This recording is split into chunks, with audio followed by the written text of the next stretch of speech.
26મી જાન્યુઆરી એટલે કે 26 તારીખ પહેલો માસ 2001ની સાલ તે દી હતો શુક્રવાર સવારના 8:46 ધરતીકંપનો આંચકો ગુજરાત રાજ્યને લાગ્યો। આની ધ્રુજારી હતી 6.9 તીવ્રતા ધરાવતો આંચકો આવ્યો, પણ કયા સમય આવ્યો? 8:46। આનો લાવારસ નીકળ્યો ક્યાંથી? કેન્દ્રબિંદુ પ્રગટ ક્યાંથી થયું? કચ્છની ધરતીમાં ભુજ શહેરથી ઈશાનની દિશા માથે 20 કિલોમીટર દૂર, ભુજથી 20 કિલોમીટર છેટે ધરતી તોડી અને ત્યાંથી લાવારસ બારો નીકળ્યો।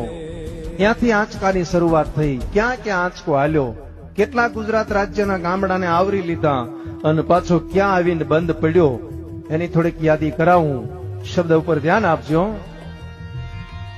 પ્રથમ ભાગે જ્યાં પ્રગટ થયો, કચ્છમાંથી ધ્રાંગ લોડાઈને ધ્રુજાવ્યા, ભુજને લીધો ભરડો, અંજારને આંટો ફરી, ખીડો નાખી ખખડાવી, બચાવને ભાંગીને કર્યું ભૂકો, રાપરને રમઢોળતો, સામખિયાળીને નોરવા દીધી, શાન કે ભાન કેર કર્યો, કાળો ચૂંથી નાખ્યો ચકલાનો માળો, બચાવો બચાવો ની થાય કિકિયારી, નથી ક્યાંય બચવાની બારી, ત્યાંથી ઉભા રણમાં આવ્યો માળિયા ઉપર થાતો, મોરબીના ઉડાડ્યા મોર, જામનગર માથે જડી બોલાવતો, હાલારનો પકડ્યો હાથ બહુ ધૂણાવી બારાડીને, જૂનાગઢિયા લીધા ઝપટમાં ડોલાવ્યો, દક્ષિણનો દરિયો ત્યાંથી પાછો ફર્યો, ભાવનગરને ભડકાવતો, વલભીપુર નાખ્યું વલોવી, નોરવા દીધી શાન કે ભાન